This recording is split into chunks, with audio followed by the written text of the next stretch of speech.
አንድ አምላክ በሚሆን በአብ በወልድ በመንፈስ ቅዱስም መጋቢት 10 በዚህች ዕለት የክብር ባለቤት ጌታችን አምላካችን መድኃኒታችን ኢየሱስ ክርስቶስ የተሰቀለበት የከበረ መስቀል የተገለጠበት የተገኘበት ነው። በዚህም የከበረ ዕፀ መስቀል መገለጡና መገኘቱ ሁለት ጊዜ ሆኗልና መጀመሪያም የጻድቁ ንጉሥ ቆስጠንጢኖስ እናት በሆነች በንግሥት እሌኒ እጅ ነው። እርሷ ለእግዚአብሔር ተስላ ነበርና ልጇ ቆስጠንጢኖስ ወደ ክርስቲያን ሃይማኖት ቢገባ ወደ ኢየሩሳሌም ሄዳ መስቀሉን እስካገኘችው ድረስ ልትፈልገው በኢየሩሳሌም ያሉ ቅዱሳት መካናትን አብያተ ክርስቲያናትን ልታነጻቸው ነው።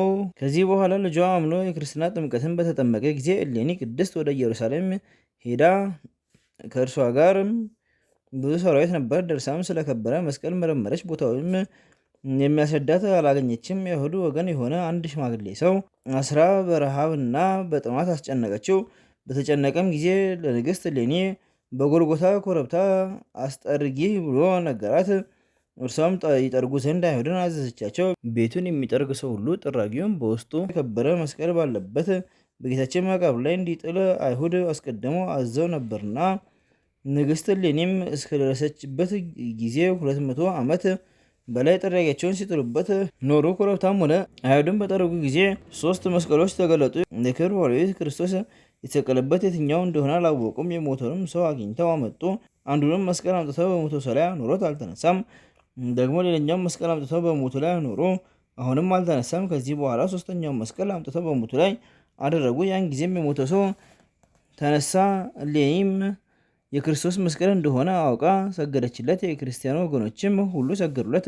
ለልጇ የላከችው ይህ መስቀል ላይ የሚል በሌላ መጽሐፍ ይገኛል። የቀረው ግን ግንዱን ከውስጡ ተተክሎበት የነበረውን ከእርሱ ጋር እኩሌታውን ከቅንዋቱ ጋር ወደ ልጇ ላከችው ነው። ከዚህ በኋላ ስርዓታቸውና የህንጻቸው ነገር በመስከረም ወር 17 ተጽፎ የሚገኝ አብያተ ክርስቲያንና የከበሩ ቦታዎችን አነጸች። ሁለተኛውም በሮም ንጉሥ በሕርቃል ዘመን የሆነው ሲሆን የፋርስ ሰዎች በግብፅ ሀገር ሳሉ ወደ ሀገራቸው ሊመለሱ ወደዱ። ከሹማምንቶቻቸው አንዱ የጦር መኮንን ተነጥሎ ወደ ኢየሩሳሌም አልፎ ደረሰ። ወደ ከበረ መስቀል ቤተክርስቲያንም ገባ። መስቀሉም በላዩ በተተከለበት ግንድ ፊት ታላቅ ብርሃን ሲበራ አይቶ ሊያነሳው እጁን ዘረጋ። እሳትም ወጥታ እጁን አቃጠለችው። ከክርስቲያን በቀር ማንም ሊነካው እንደማይችል የመስቀሉን ክብር የሀገር ሰዎች ነገሩት። 2 ዲያቆናትም ይዞ የከበረ መስቀልን እንዲሸከሙ አዘዛቸው። ከኢየሩሳሌም ብዙ ሰዎችም ማርኮ ወደ ሀገሩ ተመለሰ። የፋርስ ሰዎች ኢየሩሳሌም እንደጠፏት ብዙዎችም ሰዎችን እንደማረኩ የከበረ የክርስቶስ መስቀልን እንደወሰዱ የሮም ንጉሥ ሕርቃል በሰማ ጊዜ እጅግ አዘነ።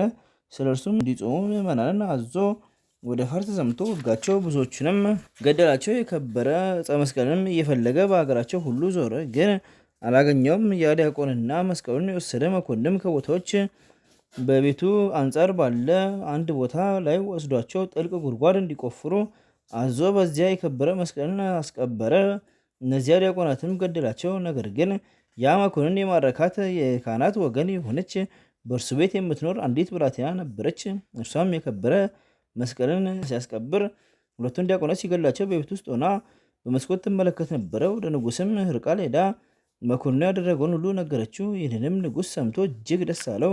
ያቺ ብላቴና መራችው። ከእርሱም ጋር ብዙ ሰራዊት ሆኖ ኤጲስቆጶሳትና ካህናት ነበሩ። ወደ ቦታውም እስከምትደርሳቸው ያቺ ሕፃን ተከተሏት። ቆፍሮም የከበረ ዕፀ መስቀልን አገኙት።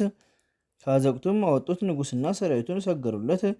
በልብሰ መንግስቱም አጎናጽፎ ታላቅ ክብርን አከበረው። እጅግ ደስ አለው ከሰራዊቱ ጋር። የዚህም መስቀል ሁለተኛ የተገለጠበትና የተገኘበት ቀን በዚች ቀን መጋቢት 10 ነው። ከዚህ በኋላም ንጉሥ የከበረ ዕፀ መስቀልን ተሸክሞ ወደ ቁስጥንጥንያ ከተማ ወሰደው። የመሬታችን የመስቀሉ በረከት ከሁላችን የክርስቲያን ወገኖች ጋር ይኑር ለዘላለሙ አሜን።